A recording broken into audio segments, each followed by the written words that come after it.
IPL India premier league పేరులో ఉన్నట్టే India మొత్తం క్రికెట్ అంటే ప్రాణం పెట్టేస్తారు. అయితే బెట్టింగ్ దందా చేసే వాళ్ళకి ఐపీఎల్ అంటేనే ఒక వరం లాంటిది. అసలు ఈ బెట్టింగ్ యాప్స్ ఎలా రన్ అవుతున్నాయి, గవర్నమెంట్ వీటిని ఎందుకు అడ్డుకోలేకపోతుంది, వీటిని డౌన్లోడ్ చేసుకోవడం వల్ల జనాల ప్రాణాలు ఎలా పోతున్నాయి, ఇంత డేంజర్ అని తెలిసిన పెద్ద పెద్ద సోషల్ మీడియా ఇన్ఫ్లుయెన్సర్స్ ఈ బెట్టింగ్ యాప్స్ ని ఎందుకు ప్రమోట్ చేస్తున్నారు ఈ వీడియోలో తెలుసుకుందాం. లోన్ బెట్టింగ్ యాప్లతో అప్పులు చేసి తీర్చే మార్గం లేక ఎంతో మంది బలైపోతున్నారు. ఐపీఎల్ బెట్టింగ్ జల్సాలకు బానిసైన ఓ యువకుడు తల్లి చెల్లికి విషం పెట్టి దారుణంగా హతమార్చాడు. ఆన్లైన్ లో బెట్టింగ్ పెట్టి అప్పులు తీర్చలేక ఓ యువకుడు ఆత్మహత్యకు పాల్పడ్డాడు. చాలా మంది పేరెంట్స్ అంటే భయం, ఎడ్యుకేషన్ అంటే భక్తి, సమాజం పట్ల బాధ్యత లేకుండా ఈ బెట్టింగ్ యాప్స్ లో డబ్బులు సంపాదించడం కోసం వాళ్ళ ప్రాణాలే కోల్పోతున్నారు. కొందరు తెలిసి ఆడితే కొందరు తెలియక ఆడుతున్నారు, కొందరు బెట్టింగ్ యాప్స్ ఆడితే కొందరు బెట్టింగ్ యాప్స్ నడుపుతున్నారు. అసలు మనం దేవుళ్లాగా భావించే, మనం అందరం ఆదరించే social media influencers betting apps ని ఎందుకు ప్రమోట్ చేస్తున్నారు? ఒక కంటెంట్ చేసి సోషల్ మీడియాలో అప్లోడ్ చేసి దాని ద్వారా వచ్చిన మనీతో ఇంట్లో బియ్యం కొనుక్కొని తింటే కొందరికి కడుపు నిండట్లేదు.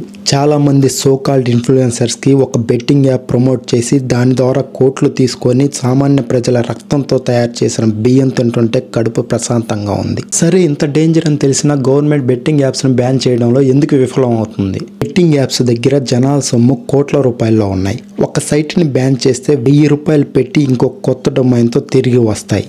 ఇక్కడ మార్పు రావాల్సింది గవర్నమెంట్లో కాదు, మనలో వస్తేనే దీనిని అరికట్టగలం.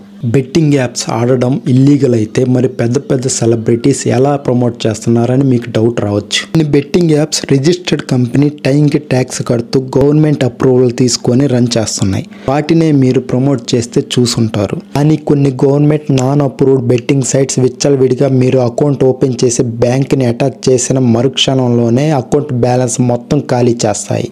ఇక్కడ మీరు ఒక్కటే గుర్తుపెట్టుకోండి, ఏ రాయి అయితే ఏమి మన మొహం పగలగొట్టుకోవడానికి. ఫైనల్గా బెట్టింగ్ మొత్తం మీ ఇంట్లో అడుగు పెట్టే లోపే మీ నినాదం బయటికి రావాలి. Say no to betting apps. జై హింద్.